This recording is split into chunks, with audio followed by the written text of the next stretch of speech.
إن الحمد لله نحمده ونصلي على رسوله الكريم أما بعد أعوذ بالله السميع العليم من الشيطان الرجيم من همزه ونفخه ونفثه بسم الله الرحمن الرحيم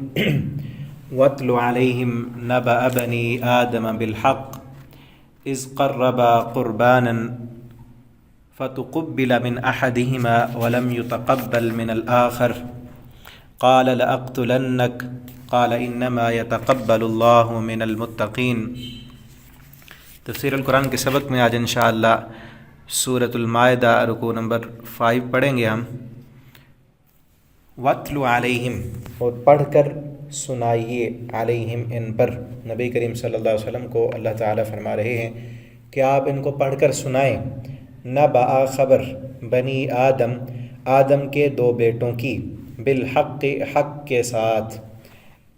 کون سی خبر؟ اذ قربا، جب دونوں نے قربانی کی، قرباناً، قربانی کرنا، فتقبلا، تو قبول کر لی گئی، من احدہما، ان دونوں میں سے ایک کی قربانی، ولم یتقبل، اور نہ قبول کی گئی، من الآخر، دوسرے سے۔ قال، تو اس نے کہا، جس کی قربانی قبول نہ ہوئی، اس نے کہا، لَأَقْتُلَنَّكَ، ضرور بالضرور میں قتل کر دوں گا تمہیں۔ جس کی قبول ہو گئی اپنے اس بھائی سے کہنے لگا کہ میں تمہیں قتل کر دوں گا۔ قال، اس نے کہا، جس کی قربانی قبول ہو گئی، اس نے کیا کہا؟ انما، بے شک، یتقبل اللہ، قبول کرتا ہے اللہ تعالیٰ، من المتقین، پرہیزگاروں سے۔ لئن بسطت، البتہ اگر تو نے بڑھایا، الیہ، میری طرف، یدک، اپنا ہاتھ، لتقتلنی، تاکہ تو مجھے قتل کرے، ما انا، تو نہیں میں، بباسط، بڑھانے والا،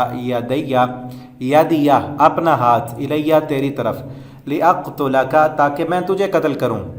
انی اخاف اللہ، بے شک میں ڈرتا ہوں اللہ سے، رب العالمین، جو رب ہے تمام جہانوں کا۔ انی اریدو، بے شک میں چاہتا ہوں، ان تبوء، کہ تو سمیٹ لے، باسمی و اسمک، میرے گناہ کو اور اپنے گناہ کو، فتکون، پس تو ہو جائے، من اصحاب النار، اہل دوزخ میں سے، وذالک جزاء الظالمین، اور یہی بدلہ، سزا ہے ظالموں کا۔ فطوعت لہ نفسہ، پس آمادہ کیا اس کو، اس کے نفس نے، قتل اخی، اپنے بھائی کے قتل پر، فقتلہ، تو اس نے اسے قتل کر دیا۔ فاصبح من الخاسرین، پس وہ ہو گیا خسارہ پانے والوں میں سے۔ فبعث اللہ غرابا، پس بھیجا اللہ تعالیٰ نے، غراباً، ایک کوّا، یبحث فی الارض، وہ کریدنے لگا زمین میں، لیریہ، تاکہ وہ دکھائے اسے،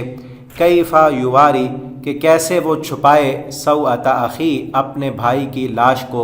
قال، وہ کہنے لگا، یا ویلتا، ہائے افسوس، اعجزت، کیا میں اتنا عاجز ہو گیا ہوں، ان اکونا، کہ میں ہو جاؤں، مثل ھذا الغراب، اس کوے کی طرح، اس کوے کی مثل، فاواریہ، پس میں چھپا لیتا، سوءۃ اخی، اپنے بھائی کی لاش، فاصبح، پس وہ ہو گیا، من النادمین، شرمندہ ہونے والوں میں سے۔ من اجل ذالک، اسی وجہ سے، کتبنا، ہم نے لکھ دیا، علی بنی اسرائیل، بنی اسرائیل پر، انہو، کہ یقینی بات ہے کہ من قتل، جس نے قتل کیا، نفسا، کسی جان کو، بغیر نفس، بغیر کسی جان کے، او فساد، یا بغیر فساد مچانے کے، فی الارض، زمین میں، فکأنما، تو گویا کہ، قتل الناس، اس نے قتل کیا تمام لوگوں کو، ومن احیاہا، اور جس نے زندگی دی اسے، جس نے بچایا ایک جان کو، فکأنما، تو گویا کہ، احیا الناس جمیعا، اس نے زندگی دی تمام لوگوں کو، وَلَقَدْ، اور البتہ تحقیق، جاءتہم، آئے ان کے پاس، رسولنا، ہمارے رسول، بالبینات، واضح دلائل کے ساتھ، ثم ان کثیرا منہم، پھر بے شک اکثر لوگ ان میں سے، بعد ذالک، اس کے بعد، لمسرفون، یقیناً حد سے بڑھنے والے ہیں۔ انما جزاء الذین، بے شک بدلہ ان لوگوں کا، یحاربون اللہ، جو جنگ کرتے ہیں اللہ سے، ورسولہ، اور اس کے رسول سے، وَيَسْعَوْنَ فِي الْأَرْضِ فَسَادًا اور وہ سب کوشش کرتے ہیں زمین میں فساد مچانے کی، ان کی سزا کیا ہے؟ انما جزاء الذین، جزا ان کی یہ ہے، وہ اب ہے، ان یقتلوا کہ وہ سب قتل کر دیے جائیں، او یصلبوا یا وہ سب سولی چڑھا دیے جائیں، او تقطع ایدیہم یا کاٹ دیے جائیں ان کے ہاتھ، وارجلہم اور ان کے پاؤں، من خلاف مخالف سمتوں سے، او ینفوا من الارض یا وہ سب نکال دیے جائیں، من الارض زمین سے، ان کو ملک بدر کر دیا جائے، بھگا دیا جائے، ذالک یہ، لہم ان کے لیے، خزی رسوائی ہے، فی الدنیا اس دنیا میں، ولہم اور ان کے لیے، فی الآخرت آخرت میں، عذاب عظیم بڑا عذاب ہے، الا الذین سوائے ان لوگوں کے، تابو جن سب نے توبہ کر لی، من قبل اس سے پہلے کہ، ان تقدروا علیہم تم سب قابو پاؤ ان پر، ان کو پکڑنے سے پہلے، تم قابو پانے سے پہلے انہوں نے توبہ کر لی، تو فاعلموا پھر جان لو، ان اللہ غفور الرحیم اللہ تعالیٰ بخشنے والا اور رحم کرنے والا ہے۔ یہاں تک کہ ہمارا رکوع کمپلیٹ ہوا، ابھی ہم اس کی تفسیر پڑھتے ہیں۔ آج کے اس رکوع میں اللہ رب العالمین نے آدم علیہ السلام کے بیٹوں کا ایک واقعہ ذکر کیا ہے، اور اس کے ساتھ ہی کیونکہ وہ واقعہ قتل کا ہے، آدم علیہ السلام کے ایک بیٹے نے دوسرے کو قتل کیا، وہ واقعہ ہے، تو اس کے آگے ہی قتل کی سزا کیا ہے اور یہ کتنا بڑا جرم ہے، وہ سب اس رکوع میں اللہ تعالیٰ نے بیان کیا ہے۔ وَاتْلُ عَلَيْهِمْ آپ پڑھ کر سنائیں، اللہ فرماتے ہیں پڑھ کر، اس سے اس واقعے کی اہمیت جو ہے وہ واضح ہوتی ہے کہ اللہ رب العالمین فرما رہے ہیں آپ ان کو پڑھ کر سنائیں، تو ہمیں بھی چاہیے ہم خود بھی اس واقعے کو پڑھیں اور دوسروں کو بھی سنائیں، ٹھیک ہے نا، کم از کم آپ اپنے بچوں کو، اپنے رشتہ داروں کو، کسی نہ کسی کو یہ واقعہ ضرور سنائیں، اور اس میں جو سبق ہیں وہ بھی ہم دوسروں تک پہنچائیں، کیونکہ اللہ رب العالمین خود یہ فرما رہے ہیں کہ آپ یہ واقعہ پڑھ کر سنائیں، تو ہمیں بھی یہ واقعہ دوسروں کو سنانا چاہیے، اور اس سے جو حاصل ہونے والے سبق ہیں وہ ہمیں حاصل کرنے چاہیے۔ اللہ تعالی ہمیں ان اسباق کو سمجھنے کی، حاصل کرنے کی، دوسروں تک پہنچانے کی اللہ ہمیں توفیق دے۔ تو اللہ فرماتے ہیں نبأ بنی آدم، آدم کے دو بیٹوں کی، دو بیٹے، ان دونوں کا نام جو ہے، ایک کا نام حابیل تھا اور ایک کا نام قابیل تھا۔ ان دونوں کا واقعہ یہ ہے کہ ان دونوں نے قربانی کی، اذ قربا قربانا، جب دونوں نے قربانی کی، قربانن کوئی بھی قربانی، قربانی جو ہے یہ لفظ قرب سے لیا گیا ہے، اردو میں بھی ہم لفظ بولتے ہیں نا قریب ہونا، عربی میں بھی یہ لفظ بولا جاتا ہے قریب کے لیے، اور اسی سے ہے قربانی، کہ ایک انسان کوئی چیز اپنی دے کر اپنے آپ کو اللہ کے قریب کرتا ہے، تو اس کو کہا جاتا ہے قربانی، اللہ کا قرب، انسان اپنی کوئی بھی چیز خرچ کر کے اللہ کے قریب ہو، چاہے وہ اپنی جان خرچ کرے، اپنا وقت خرچ کرے، اپنا مال دے، اس کی نیت یہ ہو، مقصد یہ ہو کہ اس کی بدولت میں اللہ کے قریب ہو جاؤں گا، تو اسے کہتے ہیں قربانی۔ ہمارے ہاں جو ہے قربانی یہ پہلی شریعتوں میں نہیں تھی، یہ نبی کریم صلی اللہ علیہ وسلم نے، اور ابراہیم علیہ السلام نے جب اپنے بیٹے کو قربان کرنا چاہا، وہ بھی قربانی تھی نا، اللہ کی رضا کے لیے، اللہ نے حکم دیا کہ اپنے بیٹے کی گردن پر چھری پھیر دو، تو وہ تیار ہو گئے تو وہ قربانی تھی تاکہ اللہ کا قرب حاصل کریں۔ تو ہمیں بھی یہی ہے کہ ہم اپنا حلال کا مال اللہ کے راستے میں خرچ کر کے، جانور ذبح کر کے اللہ کے قریب ہونا چاہتے ہیں، تو اس کے لیے بنیادی شرطیں کیا ہیں وہ یہاں پر بیان ہو رہی ہیں، ٹھیک ہے نا۔ دونوں نے قربانی کی، اور کیوں قربانی کی، کیا تھا، بعض مفسرین نے لکھا ہے، کوئی صحیح روایت میں یہ نہیں ہے، وہ کہتے ہیں کہ آدم علیہ السلام کے جو اولاد تھی ان کا آپس میں نکاح اس بنیاد پر ہوتا تھا کہ دو بچے پیدا ہوتے، ایک بیٹا اور ایک بیٹی، وہ دونوں آپس میں بہن بھائی ہوتے، اور جب دوسرے پیدا ہوتے، ایک بیٹا اور ایک بیٹی، وہ آپس میں بہن بھائی ہوتے، تو جو پہلے پیدا ہونے والے وہ بیٹا، اور دوسرے دفعہ جو پیدا ہوئے اکٹھے وہاں کی بیٹی، وہ آپس میں ان کا نکاح کیا جاتا، جو اکٹھے پیدا، جس طرح ہمارے یہاں نا کہ ایک ہی والد کے جو بچے ہیں وہ آپس میں بہن بھائی ہیں، تو اس وقت چونکہ اور کوئی نسل تھی ہی نہیں، اور وہ قانون شریعت ہی اور تھی، وہ یہ تھا جو اکٹھے پیدا ہوئے ہیں وہ آپس میں بہن بھائی ہوتے، تو ان کی آپس میں شادی نہ ہو سکتی، دوسرے کے ساتھ شادی ہوتی تھی۔ تو ہوا یہ، کیونکہ صحیح روایت میں نہیں ہے، بعض مفسرین نے لکھا ہے اس لیے میں بتا رہا ہوں، ہوا یہ کہ جو قابیل کے ساتھ پیدا ہونے والی ان کی بہن تھی وہ خوبصورت تھی، اور جو حابیل کی بہن تھی وہ تھوڑا کم خوبصورت تھی۔ تو قابیل کہنے لگا کہ میں نے اپنی جو اس کے ساتھ پیدا ہوئی بہن، میں نے اس سے شادی کرنی ہے چونکہ وہ خوبصورت تھی۔ تو آدم علیہ السلام نے سمجھایا نہیں کہ یہ تمہاری بہن ہے، اس سے تم شادی نہیں کر سکتے، تم نے جو حابیل ہے اس کی بہن سے تم نے شادی کرنی ہے۔ تو اس نے کہا کہ نہیں، تو اسی وجہ سے پھر جو انہیں کہا گیا کہ آپ قربانی کریں، جس کی قربانی قبول ہو جائے گی جو ہے قابیل کی بہن سے پھر وہ شادی کرے گا جو خوبصورت تھی۔ تو اس لیے انہوں نے قربانی کی، اور قربانی جو ہے وہ حابیل کی قبول ہو گئی، قابیل کی قربانی قبول نہیں ہوئی۔ اس وجہ سے وہ اس نے حسد کرنا شروع کیا، اور حسد میں آ کر اس نے جو ہے قتل کر دیا۔ تو اس سے وجہ سے کہا جاتا ہے کہ یہ پہلا قتل ہی عورت کی وجہ سے ہوا۔ بہرحال تاریخی روایات ہیں، کوئی صحیح روایت اس پر نہیں ملتی، لیکن یہ تو قرآن نے کہا ہے کہ قربانی کی، ایک کی قبول ہوئی دوسرے کی قبول نہیں ہوئی۔ جس کی قربانی قبول نہیں ہوئی اس نے کہا میں تجھے قتل کر دوں گا۔ اب یہاں دیکھیں حق کے ساتھ، حق بات یہی ہے جو قرآن نے بتائی ہے، باقی تاریخی روایات ہیں، ہو سکتا ہے درست ہو سکتا ہے نہ ہو، واللہ اعلم۔ قربانی کیوں کی گئی یہ وجہ نہیں بتائی گئی، اور یہ ہے کہ اس وقت یہ تھا قربانی کی قبولیت جو تھی، اعمال کی قبولیت وہ واضح نظر آ جاتی تھی۔ اب یہ نہیں ہے، آثار بتائے گئے ہیں کہ یہ چیزیں، ایک نیکی کی قبولیت کا اثر جو ہے وہ انسان آگے دوسری نیکی کی طرف جاتا ہے۔ ایک بندہ حج کر کے آیا ہے،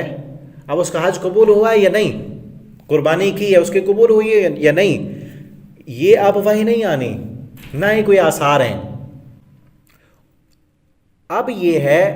کہ اثر یہ ہے کہ ایک بندے کا حج کرنے کے بعد اگر اس کی زندگی بدل گئی ہے، وہ قرآن نہیں پڑھتا تھا، وہ قرآن پڑھنے لگ گیا، وہ حرام کماتا تھا، اب حرام چھوڑ دیا، وہ سودی کاروبار کرتا تھا ختم کر دیے، جھوٹ چھوڑ دیا، نیکی کی طرف آ گیا، تو یہ آثار بتاتے ہیں کہ اس کا حج قبول ہو گیا ہے۔ لیکن پہلے کیا تھا کہ آگ آسمان سے آتی تھی اور اس جو قربانی کا گوشت تھا یا جو بھی چیز ہوتی اس کو جلا کر راکھ کر دیتی، تو یہ سمجھا جاتا کہ یہ قربانی اللہ کی بارگاہ میں قبول ہو گئی ہے، اور جس کو آگ بھسم نہ کرتی اس کے لیے سمجھا جاتا کہ قبول نہیں ہوئی۔ اب انہوں نے قربانی کی کس چیز کی تھی، یہ بھی مفسرین نے لکھا ہے کہ ایک نے جو ہے ایک کے ریوڑ تھے، مویشی چراتا تھا تو اس نے جانور کی قربانی کی، دوسرے کی کھیتی تھی تو اس نے اپنی کھیتی کا اناج پیش کیا، ٹھیک ہے نا۔ تو ایک کی قربانی، حابیل کی قربانی جو ہے وہ حابیل کی قربانی قبول ہو گئی، جس نے حابیل نے جانور کی قربانی کی تھی، عمدہ دمبا تھا اس کا، اس نے پیش کی، اور قابیل نے ایک سٹے کی قربانی کی تو اس کی قربانی قبول نہ ہوئی۔ فتقبل من احدہما، ایک کی قربانی قبول کر لی گئی، ولم یتقبل من الآخر، اور دوسرے کی قربانی قبول نہ ہوئی، تو اس نے کیا کہا، لأقتلنک، میں ضرور تجھے قتل کر دوں گا۔ تو آگے حابیل نے کیا کہا، یہ آپ ذہن میں رکھیں، حابیل قابیل اکٹھے نام ہے نا، جو قابیل ہے نا قاف کے ساتھ، ایسا سمجھے اس نے قتل کیا، قاف دو نقطوں والا ہے نا، تو اسی سے قتل بنتا ہے، قاتل قابیل تھا، حابیل کو قتل کیا اس نے۔ تو قال، اس نے کہا، انما، حابیل نے کہا، اب اس کا انداز دیکھیں، اس نے کیا کہا، تو مجھ سے حسد کرتا ہے کہ اس کی قربانی کیوں قبول کی گئی ہے، یتقبل اللہ من المتقین، قبولیت اللہ کے ہاں کس کی ہوتی ہے، یہ شرط ہے یہاں پر، یہ بتایا جا رہا ہے کہ قربانی کس کی قبول ہوتی ہے، اللہ کے ہاں کیا چیز دیکھی جاتی ہے، من المتقین، اللہ متقی لوگوں کی قربانی قبول کرتا ہے۔ متقی کسے کہتے ہیں، شروع میں ہم نے پڑھا، قرآن کے شروع میں سورہ بقرہ کے پہلے صفحے پر اللہ کیا کہتے ہیں، ذالک الکتاب لا ریب فیہ ھدی للمتقین، یہ کتاب متقی لوگوں کے لیے ہدایت دینے والی ہے۔ یہ نمازیوں کے لیے نہیں کہا کہ نمازیوں کو ہدایت دے گی، حج کرنے والوں کو ہدایت دے گی، نہیں، بلکہ جس کے دل میں اللہ کا ڈر ہوگا، متقی اسے کہتے ہیں جس کے دل میں اللہ کا ڈر ہے، جو اللہ سے ڈر گیا اسی کی قربانی قبول ہوگی۔ اور تمام عبادات کا مقصد بھی اللہ نے یہ بتایا ہے، روزے جہاں فرض کیے پیچھے ہم پڑھا ہے، اللہ تعالیٰ نے کیا فرمایا، کتب علیکم الصیام کما کتب علی الذین من قبلکم لعلکم تتقون، تاکہ تم پرہیزگار بن جاؤ. یہ مقصد ہے روزوں کا، اور یہی مقصد ہے قربانی کا، یہی مقصد ہے نماز کا. یہ مقصد پورا ہو گیا تو کتاب ہدایت ہے. دل میں اللہ کا ڈر جس کے ہو اسی کی قربانی قبول ہوتی ہے. تو ہم بھی دیکھیں کہ اللہ کے راستے میں جب ہم کوئی چیز قربان کرتے ہیں، اگر اس میں قربان کرتے وقت نیت یہ ہے کہ ہم اللہ سے ڈرتے ہیں، اللہ کی جہنم کا ڈر ہے، عذابوں کا ڈر ہے کہ کہیں ہمارے گناہوں کی وجہ سے اللہ ہمیں پکڑ نہ لے، پھر وہ گناہ یاد کر کے ہم اپنا مال، اپنا وقت، اپنی صلاحیت اللہ کے راستے میں قربان کرتے ہیں تاکہ اللہ ہم سے راضی ہو جائے، ہم اللہ کے قریب ہو جائیں اور اللہ رب العالمین ہمارے گناہوں کو معاف کر دے، جنت مل جائے، تب جا کر قبول ہوگی. یہی ہے نا ڈر، اللہ کا ڈر. اور جس کے دل میں ڈر نہ ہو، یہ پہلی شرط ہے، بنیادی شرط. ڈر نہیں ہے اللہ کا، کسی اور وجہ سے کر رہا ہے، لوگ دیکھیں گے کہ کتنی بڑی قربانی کی ہے، جانور کتنا بڑا تھا، بڑا سخی ہے، سخاوتیں کرتا ہے، بڑا پیسہ خرچ کر رہا ہے، یہ لوگوں کی واہ واہ اور شہرت کے لیے کام کیا ہے، تو کچھ اللہ کی بارگاہ میں ملنے والا نہیں ہے. یہ بنیادی شرط ہے، پہلی شرط اخلاص، للہیت. یہی بنیادی چیز، یہی پہلی چیز. امام بخاری اپنی کتاب میں پہلی حدیث یہی لائے ہیں، انما الاعمال بالنیات. تمام اعمال کا دار و مدار انسان کی نیت پر ہے. نیت کو تولا جائے گا قیامت کے دن، ترازو میں رکھا جائے گا. سارے اعمال تولیں گے نا، تولیں گے، نماز تولی جائے گی، صدقات تولے جائیں گے، اور وزن کس چیز کا ہوگا؟ انسان کی نیت کا ہوگا. ارادہ کیا تھا، اللہ کا ڈر کتنا تھا، کیا یہ عمل کرتے وقت لوگوں کو دکھانا مقصود تھا یا اللہ کی رضا مطلوب تھی؟ یہ پہلی شرط ہے. بڑے بڑے بھاری بھرکم اعمال رائی کے دانے کے برابر وزن نہیں ہوگا. جن کی نیتوں میں کھوٹ تھی، واہ واہ دنیا کی مطلوب تھی اور دنیا طلبی تھی، اور جن کے دلوں میں اللہ کی رضا ہوگی، ان کے چھوٹے چھوٹے عمل بھی احد پہاڑ سے زیادہ بھاری ہو جائیں گے. تو اسی لیے اپنی نیتوں کو خالص کریں. یہ پہلی شرط ہے قربانی کے قبول ہونے کی. اور دوسری شرط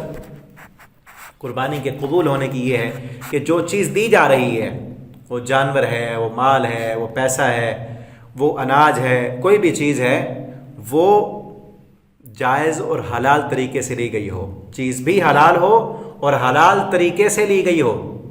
اس کو کمانے کا ذریعہ حلال ہو. سود کے پیسوں سے حلال بکرا لے لیا، قربانی نہیں قبول ہوگی. پیسے سود کے ہیں، بکرا چاہے حلال کا ہے. اور اگر پیسہ حلال کا کمایا ہوا ہے، چیز جو لی ہے وہ حرام ہے، وہ پلید ہے، نجس ہے، ناکارہ ہے، وہ بھی اللہ کی بارگاہ میں قبول نہیں ہوگی. پسندیدہ چیز قبول ہوگی. لن تنالوا البر حتى تنفقوا مما تحبون. جو چیز تمہیں پسند ہے وہ اللہ کے راستے میں دو، وہ قبول ہوگی. اسی لیے کہا نا نبی کریم صلی اللہ علیہ وسلم نے، قربانی میں جانور ایسا جو لولا لنگڑا، چل نہ سکتا ہو، آنکھیں جس کی درست نہ ہوں، کان کٹے ہوئے ہوں، بیمار ہو، لاغر ہو، وہ قبول نہیں ہے. اچھی چیز ہو، عمدہ چیز ہو، انسان جس کو پسند کرتا ہے وہ چیز اللہ کے راستے میں خرچ کرے. تو یہ چیز، یہ واقعہ اسی لیے بتایا گیا ہے کہ اللہ کا قرب پانے کے لیے جو قربانی دینی ہے وہ کیسی ہونی چاہیے. اللہ تعالیٰ نے بھی یہی فرمایا، وَاتْلُ عَلَيْهِمْ، ان کو پڑھ کر سنائیں. یہی سبق ہے آج کا، اس رکوع کا اور آدم علیہ السلام کے ان دونوں بیٹوں کے واقعے میں یہی سبق ہے. اور پھر جو جن کی قبول ہوتی ہے ان کی نیت کیا ہوتی ہے؟ وہ دوسروں کو اصلاح کی طرف لاتے ہیں. آگے اس نے کہا، وہ بھائی کیا کہہ رہا، لَأَقْتُلَنَّكَ، میں تجھے قتل کروں گا. اس نے یہ نہیں کہا تو قتل کر سکتا ہے، میرے ہاتھ نہیں ہے، تو مارے گا تو میں بھی ماروں گا. نہیں، جن کے دلوں میں للہیت ہوتی ہے، اللہ کا ڈر ہوتا ہے، وہ بدلے بھی نہیں لیتے. وہ دوسروں کو سمجھاتے ہیں، بھائی سمجھ، دیکھ، تو میرے ساتھ حسد نہ کر، اپنے اندر یہ خوبی تو بھی پیدا کر لے. اگر چاہتا ہے کہ تیری قربانی بھی اللہ کے ہاں قبول ہو، اپنے دل کو دیکھ. اللہ تو دلوں کو دیکھتے ہیں. اللہ یہ نہیں دیکھتے کہ خرچ کیا کیا ہے، اللہ دل دیکھتے ہیں. تیرے اندر کہیں کوئی کمی ہوگی، کوئی خرابی ہوگی، کوئی خطا ہوئی ہوگی، اللہ کے ڈر میں کمی ہوگی، تو اس وجہ سے قبول نہیں. تو اپنی اصلاح کر. اور آگے پھر کیا کہتا ہے، لئن بسطت الی یدک، اگر تو اپنا ہاتھ میری طرف پھیلائے گا مجھے قتل کرنے کے ارادے سے، لتقتلنی، تاکہ تو مجھے قتل کرے، ما انا بباسط، میں اپنا ہاتھ نہیں پھیلاؤں گا، لاقتلک، تاکہ میں تجھے قتل کروں. تو مجھے قتل کرنا چاہتا ہے نا، تو میرا دل نہیں ہے تجھے قتل کرنے کا. انی اخاف اللہ، میں اللہ سے ڈرتا ہوں. یہی ڈر تھا نا، اسی ڈر کی وجہ سے قربانی قبول ہوئی. اس کی قبول نہیں ہوئی، اس کے دل میں یہ ڈر نہیں تھا، کہا کہ میرے دل میں اللہ کا ڈر ہے، انی اخاف اللہ، میں اپنے اللہ سے ڈرتا ہوں، رب العالمین، جو تمام جہانوں کا پروردگار ہے، رب ہے، انی اریدو، میں یہ ارادہ کرتا ہوں، میں یہ چاہتا ہوں، ان تبوء باسمی و اسمک، کہ تیرے اوپر وہ تو سمیٹ کر لے جائے میرا گناہ بھی اور اپنا گناہ بھی۔ اس کا گناہ کیا ہے کہ اگر میں ارادہ کروں گا تجھے قتل کرنے کا تو میرا گناہ بھی ہوگا نا، اگر میں نہیں ارادہ کرتا تجھے قتل کرنے کا تو نے مجھے قتل کیا ہے تو میرا گناہ بھی تجھ پر ہوگا، کیونکہ نبی کریم صلی اللہ علیہ وسلم نے فرمایا نا، قیامت کے دن قاتل اور مقتول دونوں جہنم میں جائیں گے۔ صحابہ کرام نے پوچھا کہ اللہ کے پیغمبر، قاتل تو جہنم میں جائے یہ سمجھ میں آتا ہے کہ اس نے قتل کیا، اور دوسرا مقتول وہ کیوں جہنم میں جائے گا؟ آپ صلی اللہ علیہ وسلم نے فرمایا مقتول اس وجہ سے جائے گا کیونکہ وہ بھی قتل کرنا چاہتا تھا اپنے مد مقابل کو، دونوں لڑے آپس میں، وہ اس کو مارنا چاہتا تھا، وہ اسے مارنا چاہتا تھا، اب ایک کا وار چل گیا، وہ قاتل بن گیا، دوسرا مقتول بن گیا، ارادہ تو دونوں کا یہی تھا، دونوں کا ارادہ تھا ایک دوسرے کو قتل کرنے کا، اب ایک نے کر لیا دوسرا نہ کر سکا، اسی وجہ سے دونوں جائیں گے۔ اب یہاں اس بیٹے نے کیا کہا، آدم علیہ السلام کے بیٹے نے، میں نہیں ارادہ کرتا تجھے قتل کرنے کا تاکہ میرا جو گناہ ہے وہ نہ ہو، وہ بھی تجھ پر آئے اور سارا گناہ تجھ پر ہو، اور اسی لیے آپ صلی اللہ علیہ وسلم نے فرمایا یہ پہلا قتل ہے، اور قیامت تک جتنے بھی قتل ہوں گے چین چلے گی، قتل جس نے ایجاد کیا تھا اس تک گناہ جائے گا، اس تک قتل کا گناہ جائے گا۔ اس لیے آگے آ رہا ہے، اللہ فرماتے ہیں ہم نے کتنا قتل کرنا کتنا بڑا جرم ہے، ہم نے لکھ دیا ہے وہ سزا،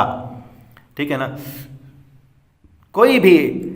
قتل ہوتا ہے تو وہاں تک جرم جاتا ہے۔ تو آج ہم یہ بھی دیکھیں، یہاں سے یہ بھی ہمیں سبق ملتا ہے کہ جو بھی کام شروع کریں گے نا وہ آگے تک جہاں تک جاتا رہے گا، پیچھے اس کا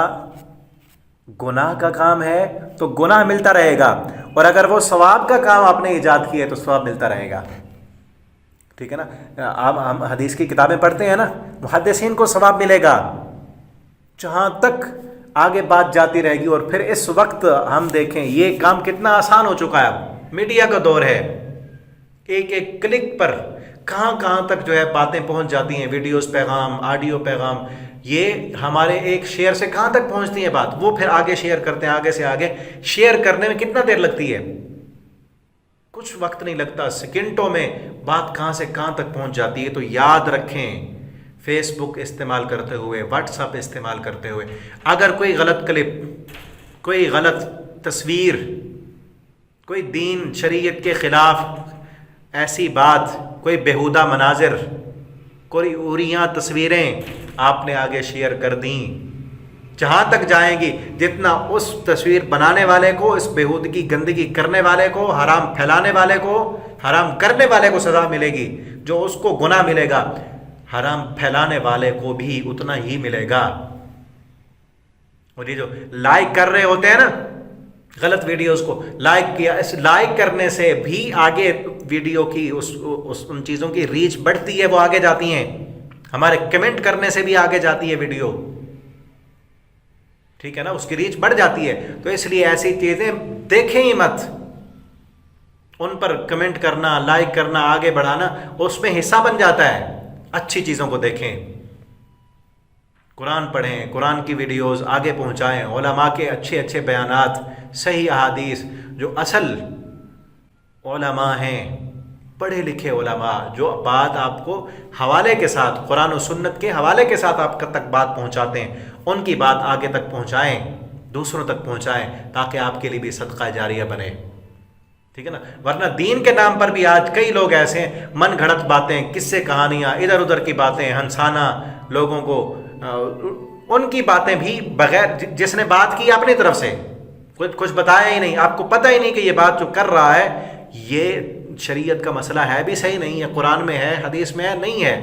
اس کا تو پتہ ہی نہیں آپ کو۔ جو بات آپ کو معلوم ہو کہ یہ بات درست ہے، صحیح قرآن و سنت کی بات، وہ دوسروں تک پہنچائیں، تاکہ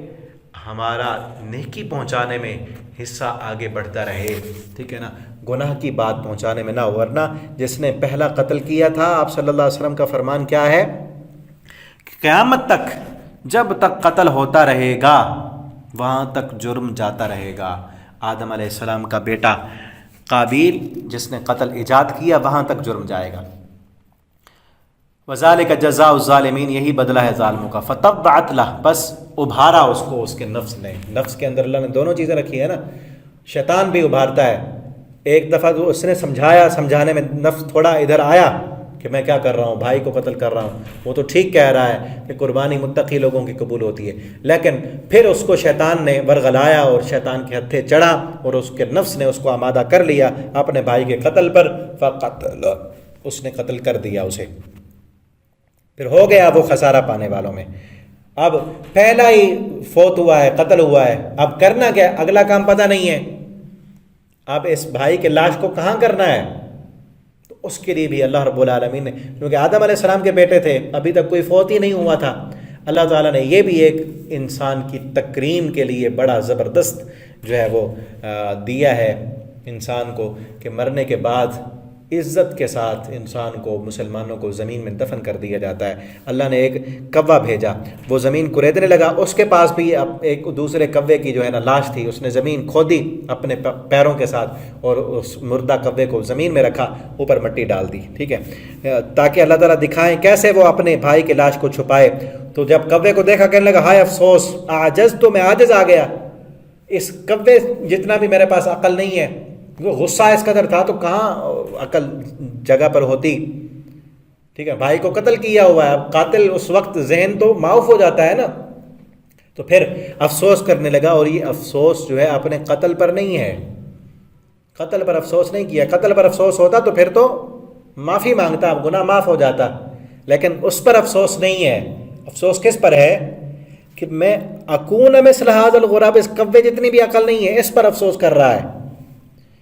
فَأَوَارِيَ سَوْءَةَ أَخِي، کہ میں چھپا لیتا اپنے بھائی کی لاش کو، فَأَصْبَحَ مِنَ النَّادِمِينَ، وہ شرمندگی اس بات پر تھی کہ میں اس کوے کی طرح کا عقل بھی نہیں ہے میرے پاس، من اجل ذالک، اللہ فرماتے ہیں اسی وجہ سے پھر ہم نے بنی اسرائیل پر لکھ دیا کہ من قتل نفسا، جو بندہ کسی جان کو قتل کرے گا بغیر کسی جان کے، کہ وہ قاتل نہیں ہے، ایک بندے نے کسی کو قتل کیا، اس کو بدلے میں قصاص کے طور پر قتل کیا، تو پھر جرم نہیں ہے کیونکہ اس نے قاتل کو مارا ہے۔ تو او فساد، یہ ایسے بندے کو جو زمین میں فساد مچانے والا، دہشت گرد، زمین میں فساد پھیلانے والا ہے۔ یہ دو تو صورتیں ہیں، یہ کہ ایک فساد پھیلانے والا زمین میں، دہشت گرد، مزید اس کی سزا آگے آ رہی ہے، اور دوسرا قاتل، یا پھر نبی کریم صلی اللہ علیہ وسلم نے حدیث میں بیان کیا زانی، شادی شدہ زانی، اس کو رجم کرنا ہے۔ اگر یہ چیزیں نہیں ہیں، یا پھر یہ بھی نبی صلی اللہ علیہ وسلم نے بیان کیا ہے جو اسلام کو چھوڑ دے، مرتد ہو جائے، ٹھیک ہے، لیکن یہاں چونکہ بنی اسرائیل کی بات ہو رہی ہے تو اس کا گناہ اتنا ہے فَكَأَنَّمَا قَتَلَ النَّاسَ جَمِيعًا، ایسے سمجھے ایک انسان کو قتل کرنے والا پوری انسانیت کا قاتل ہے۔ اتنی انسانی جان کی اہمیت ہے، قدر و قیمت ہے، ایک انسان کا قتل پوری انسانیت کا قتل ہے، کیونکہ ایک قتل سے پھر آگے دروازہ کھل جاتا ہے، جس کو قتل کیا اس کے وارث قاتل کو قتل کریں گے، پھر وہ دوسروں کو قتل کریں گے۔ اگر اسلامی قانون نہ ہو پھر تو یہی ہوگا نا، اسلام کیا کہتا ہے، قاتل کو پکڑو اور فوراً حکومت قتل کرے اس کو، کیفر کردار تک پہنچائے، ورنہ آج ہم اپنے حالات دیکھ رہے ہیں، مجرم چھوٹ جاتے ہیں، جج بک جاتے ہیں، انصاف بکتا ہے، قاتل چھوٹ جاتے ہیں، اور پھر ہوتا کیا ہے، وہ دوسروں کو، آج کلمہ پڑھنے والے ایک دوسروں کی در پہ ہیں، مہاجر پنجابی کو قتل کرتا ہے، پنجاب پٹھان کو قتل کر رہا ہے، پٹھان دوسروں کو، یہ لسانی جھگڑوں پر پتہ نہیں کتنے قتل ہوتے ہیں ہمارے ملک پاکستان میں، اور کتنے ریپ ہوتے ہیں، کتنی عزتیں تار تار کی جاتی ہیں، کئی ایسے واقعات موجود ہیں۔ وجہ کیا ہے کہ اسلامی قانون نہیں ہے۔ تو ایک قتل اتنا ہے جیسے پوری انسانیت کا جنازہ نکال دیا، اور کتنا جرم ہوگا قیامت کے دن۔ نبی کریم صلی اللہ علیہ وسلم فرماتے ہیں مقتول آئے گا، قاتل کو پکڑا ہوگا اور مقتول کا خون بہہ رہا ہوگا، اور کہے گا اللہ اس سے مجھے قصاص لے کر دے، اس نے مجھے قتل کیا ہے۔ اور یہاں یہ پچھلی بات جو ابھی میں نے کی ہے نا وہ بھی ذہن میں رکھیں، یہاں اگر مقتول جو ہے وہ بھی قاتل کو قتل کرنا چاہتا ہے، دونوں ایک دوسرے کے در پہ ہیں، وہ اس کو مارنا چاہتا ہے، وہ اس کو مارنا چاہتا ہے، دونوں کا نیت یہ ہے، اب ایک نے مار دیا دوسرے کو موقع نہیں ملا تو دونوں کو جرم ملے گا، کیونکہ نیت تو اس کی بھی ہے نا قتل کرنے کی، دونوں کو سزا ملے گی۔ وَلَقَدْ جَاءَتْهُمْ رُسُلُنَا بِالْبَيِّنَاتِ، ہم نے پہلے بھیجے تھے اپنے رسولوں کو واضح دلائل دے کر، ان کے پاس آئے، اور پھر إِنَّ كَثِيرًا مِّنْهُمْ بَعْدَ ذَلِكَ فِي الْأَرْضِ لَمُسْرِفُونَ، ان میں بنی اسرائیل میں اکثر ایسے ہیں جو حد سے بڑھنے والے ہیں۔ إِنَّمَا جَزَاءُ الَّذِينَ، اب اس آیت میں اس کو آیت محاربہ کہتے ہیں کہ وہ لوگ جو جنگ کرتے ہیں اللہ اور اس کے رسول سے اور فساد مچاتے ہیں، یہ اس وقت ہے جب اسلامی حکومت قائم ہو جائے اور اس اسلامی حکومت کے اندر کچھ لوگ، کچھ گروہ، جتھا، جماعت، وہ اب اسلامی امن، اسلام میں کیا ہے، قاتل کو قتل کیا جائے گا، چور کے ہاتھ کاٹے جائیں گے، زانی کو سزا دی جائے گی، زکوٰۃ کا نظام ہوگا، ہر ایک کی عزت کی، مال کی، جان کی حفاظت کی جائے گی، اسلامی امن قائم ہو چکا ہے۔ اب اس امن کو بگاڑنے کے لیے کوئی فسادی لوگ ہیں، دہشت گرد ہیں،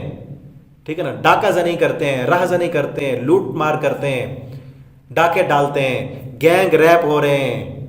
لوٹا جا رہا ہے، ایسے لوگوں کی سزا کیا ہے جو زمین میں اب دہشت پھیلا رہے ہیں؟ ان لوگوں کی سزا کیا ہے؟ جزاء الذین، سزا ان لوگوں کی یحاربون اللہ، جو اللہ سے جنگ کرتے ہیں۔ اللہ سے جنگ کا مطلب کیا ہے؟ اسلامی حکومت، اللہ کا قانون قائم ہو چکا ہے، اب اس کو ختم کرنے کے لیے یا اپنی دنیا کے مفاد پرستی کے لیے دہشت پھیلا رہے ہیں۔ وَيَسْعَوْنَ فِي الْأَرْضِ فَسَادًا، زمین میں فساد میں چاہتے ہیں، سزا یہ ہے أَن يُقَتَّلُوا، کہ وہ سب قتل کر دیے جائیں، او یصلبوا، یہ سولی پر لٹکا دیے جائیں، او تقطع ایدیہم، یا ان کے ہاتھ اور پاؤں کاٹ دیے جائیں، وارجلہم من خلاف، مخالف سمت سے، دائیں ہاتھ تو بایاں پاؤں کاٹ کر پھینک دیا جائے ان کو،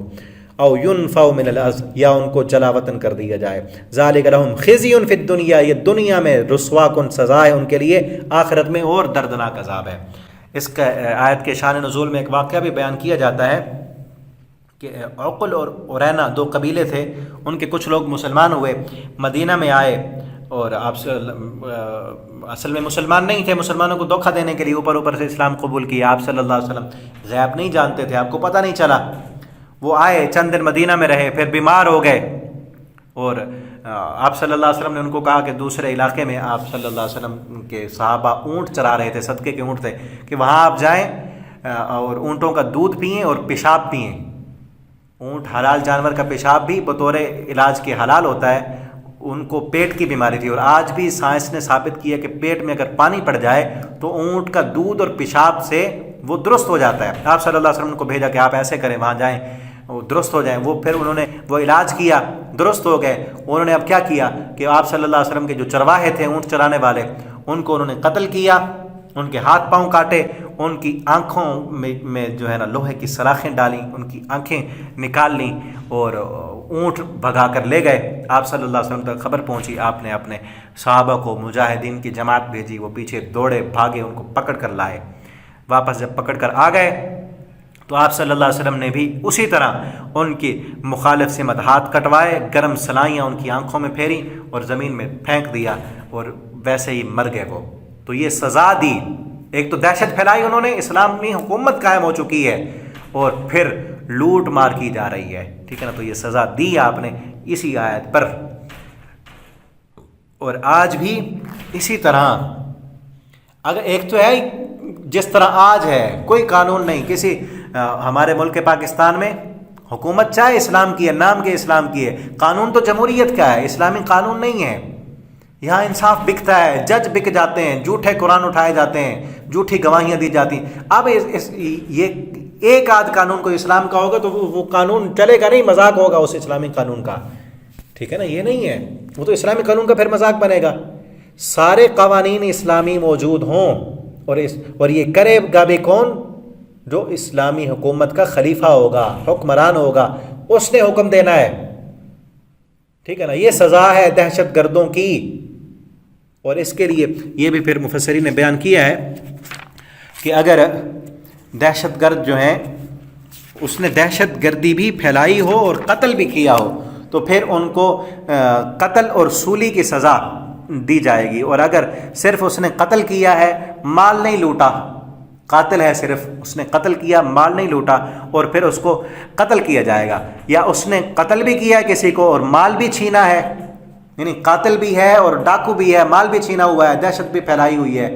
اور دوسروں کو قتل بھی کیا ہے، تو پھر اس کے ہاتھ پاؤں کاٹ کر پھینک دیا جائے گا۔ اور جس نے قتل بھی نہیں کیا، مال بھی نہیں چھینا، صرف دہشت گردی کی ہے، دہشت پھیلائی ہے، اسلحہ کے زور پر کسی کو لوٹا، روکا ہے مال چھیننے کے لیے، پھر پکڑا گیا ہے، تو پھر اس کو جلا وطن کیا جائے گا۔ یہ مفسرین نے لکھا ہے، بہرحال فتح القدیر میں امام شوقانی رحمہ اللہ نے بھی لکھا ہے۔ اور پھر یہ ہے کہ اصل اس وقت جو اسلامی حکمران ہوگا وہ فیصلہ کرے گا کہ کون سی سزا دینی ہے۔ یہ جو ڈاکو ہے، یہ دہشت گرد ہے، اس کا جرم کس نوعیت کا ہے، ٹھیک ہے، بڑے پیمانے پر ہے، چھوٹے پیمانے پر ہے، اس کو سولی پر لٹکایا جائے، اس کو قتل کیا جائے، اس کے ہاتھ پاؤں کاٹے جائیں، اس کو جلا وطن کیا جائے، وہ اپنی جو ہے فہم سے اس وقت جو بھی صورتحال ہوگی وہ فیصلہ کرے گا، اس کے مطابق جو ہے کیا جائے گا۔ الا الذین تابوا، اب اگلی آیت میں یہ ہے کہ مگر وہ لوگ ایسے دہشت گرد جو توبہ کر لیں، کب؟ من قبل ان تقدروا علیہم، قابو میں آنے سے پہلے پہلے۔ ایک یہ ہے کہ وہ دہشت پھیلا رہے ہیں، آپ کو پتہ چل گیا، پکڑے نہیں گئے، توبہ کر لی انہوں نے، معافی مانگ لی اللہ سے، اللہ بھی تعالیٰ بھی غفور الرحیم ہے، اللہ معاف کر دیں گے۔ لیکن اگر وہ پکڑے گئے ہیں، دہشت پھیلا رہے تھے، اسلامی فوج نے انہیں پکڑ لیا، اب وہ کہتے ہیں ہم توبہ کرتے ہیں، اب نہیں، اب انہیں دنیا کی سزا ملے گی۔ ہاں یہ ہے کہ وہ پکڑے گئے ہیں، قید میں بند ہیں، انہیں پتہ ہے کہ اب ہمیں مارا جائے گا، قتل کیا جائے گا، انہوں نے اللہ سے معافی مانگ لی، توبہ کر لی، ٹھیک ہے، تو وہ اللہ کا معاملہ ہے، لیکن دنیا کی سزا انہیں ملے گی کیونکہ اب پکڑے گئے ہیں۔ پکڑنے کے بعد، پکڑے جانے کے بعد، قابو میں آنے کے بعد وہ کہیں کہ اب نہیں، اب ہم جو ہے نا توبہ کرتے ہیں، آئندہ نہیں کریں گے، تو اب ان کو چھوڑا نہیں جائے گا، ٹھیک ہے۔ ان تقدروا علیہم فاعلموا ان اللہ غفور الرحیم، جان لو اللہ معاف کرنے والا اور رحم کرنے والا۔ یہ اسلامی قانون بھی، یہ جو قتل کے بدلے قتل ہے، اس لیے پیچھے ہم پڑھا ہے نا، اللہ فرماتے ہیں اسی میں تمہاری زندگی ہے، اس قصاص میں زندگی ہے تمہاری، کہ اگر قاتل کو قتل نہیں کیا جائے گا، کل کو وہ 20 اور قتل کرے گا، قتل پھیلے گا۔ اگر ایک دفعہ قاتل کو سب کے سامنے قتل کیا جائے، دوسرا قتل نہیں ہوگا۔ ایک زانی کو سب کے سامنے، اگر وہ شادی شدہ ہے، درے مارے جائیں، اگر وہ شادی شدہ ہے رجم کیا جائے، بغیر شادی شدہ کو درے مارے جائیں، جس طرح سزا ہے، دوسرا کوئی زنا کرنے کی جرت نہیں کرے گا۔ اگر ایک چور کے سب کے سامنے ہاتھ کاٹے جائیں، دوسرا چور پیدا نہیں ہوگا۔ یہ اسلامی سزائیں اس قدر سخت اس لیے رکھی گئی ہیں تاکہ امن ہو، تاکہ سکون ہو۔ اسی لیے ہے نا، اگر سب کے سامنے دہشت گردوں کو یہ سزا دے دی جائے، عبرت کا نشان بنے گے یا نہیں بنے گے؟ دوسرا کوئی جرت نہیں کر سکے گا کسی کی عزت پر حملہ کرنے کی، کسی کے مال کو اپنا ناجائز طریقے سے بنانے کی، ڈاکہ ڈالنے کی، دہشت پھیلانے کی کوئی جرت نہیں کرے گا، امن سکون اور اطمینان ہوگا۔ آج ڈاکو وہ پھر رہے ہیں، نڈر ہیں، وجہ کیا ہے؟ کہ اسلامی قانون نہیں ہے، اسی لیے امن نہیں ہے، سکون نہیں ہے، لوگوں کے مال محفوظ نہیں ہیں، عزتیں محفوظ نہیں ہیں۔ اللہ تعالیٰ سے دعا کریں اللہ رب العالمین ہمیں ایسے حکمران دے جو اللہ کا قانون، اسلامی قوانین یہاں نافذ کرنے والے ہوں۔ اور اس صورت میں آپ کچھ، جیسے میں نے کہا تھا نا پچھلی صورت میں، وہاں بنیادی قانون تھے اسلام کے، گھریلو قوانین، ٹھیک ہے نا، خانہ داری کے معاملات، گھر میں کس طرح رہنا ہے، ہمسایوں کو کیا حقوق ہیں، مسافروں کے کیا حقوق ہیں، ٹھیک ہے نا، ماں کے کیا حقوق ہیں، بیوی کے کیا ہیں، خامند کے کیا ہیں، وہ گھر کے قوانین پچھلے صورت میں بیان ہوئے، وہ سب آ گئے، گھر میں امن ہے، سکون ہے، اطمینان ہے۔ اب باہر کے، اس صورت میں باہر کے قانون کیا ہیں، اسلام کی حکومت کیا قانون کرے گی، وہ یہ اب بیان ہو رہے ہیں، مزید آگے بھی آئیں گے۔ چوروں کو کیا سزا دینی ہے، ڈاکوؤں کو کیا سزا دینی ہے، قتل، معاشرے کا امن کس طرح برقرار رکھنا ہے۔ اب دیکھیں پورے اسلام پر عمل کریں، کتنا امن ہوگا، سکون ہوگا، دنیا جنت کی نظیر بن جائے گی۔ کہ گھر کے پچھلے آئے گا نا کہ بیوی نے اپنے حقوق پورے کرنے ہیں، خامد نے اپنے حقوق پورے کرنے ہیں، والدین کو ان کا حق دینا ہے، بچوں کو ان کے حق دینے ہیں، رشتہ داروں کو ان کے حق دینے ہیں، مسافروں کے بھی حقوق ہیں، عارضی مسافر کے بھی حقوق ہیں، ٹھیک ہے نا، اور پھر حسن ظن رکھنا ہے، دوسروں کے بارے میں غلط گمان نہیں کرنے، وہ ساری چیزیں پیچھے سورہ نساء میں ہم پڑھ آئے ہیں۔ اور اب پھر کیا ہے، اسلامی حکومت ہو، قتل کے بدلے قتل کیا جائے. اب آگے آئے گا چور کو سزا دی جائے, ہاتھ کاٹے جائیں اس کے, زانی کی سزا بھی آئے گی. یہ سارے جب قوانین ہوں, سب کے سامنے ہوں, کس قدر امن اور سکون ہوگا, اطمینان ہوگا. اللہ تعالی ہمیں توفیق دے کہ ہم جو ہے قرآن کو صحیح طریقے سے پڑھیں, دوسروں کو پڑھائیں, دوسروں تک پہنچائیں, اور اللہ رب العالمین سے یہ دعا کریں کہ اللہ ہمیں ایسے حکمران دے جو ہمارے اس ملک میں, جو ملک اسلام کے نام پر لیا گیا, کلمے کے نام پر لیا گیا, ہمیں ایسے حکمران دے اللہ جو کلمے کی لاج رکھنے والے ہوں, جو اللہ کا قانون اس زمین پر نافذ کرنے والے ہوں, تاکہ ہم اپنی زندگیوں میں امن دیکھیں, سکون دیکھیں, اطمینان دیکھیں. نہیں تو جہاں تک ہمارا بس چلتا ہے, جہاں تک ہمارا بس چلتا ہے, اپنی جسم پر تو بس چلتا ہے نا, اس پر ہم اللہ کا قانون نافذ کریں. اپنے بچوں تک, ٹھیک ہے نا, ان کو قرآن پڑھائیں, قرآن سمجھائیں. اور جہاں یہ جو قوانین آپ اس صورت میں یہاں بیان ہوئے, زانیوں کی سزا آگے آئے گی, یہاں جو ہے دہشت گردوں کی سزا, چوروں کی, ڈاکوؤں کی, یہ حکمران کا کام ہے, یہ انہوں نے کرنا ہے. اگر وہ نہیں کر رہے, وہ اللہ کے ہاں مجرم ہیں, ہم صرف دعا کر سکتے ہیں اور ہم کچھ نہیں کر سکتے. اللہ تعالی ہمیں توفیق دے, اللہ ہمیں قرآن پڑھنے, سمجھنے, اس کے مطابق عمل کرنے کی اللہ ہمیں توفیق عطا فرما دیں. آخر دعوانا ان الحمد للہ رب العالمین.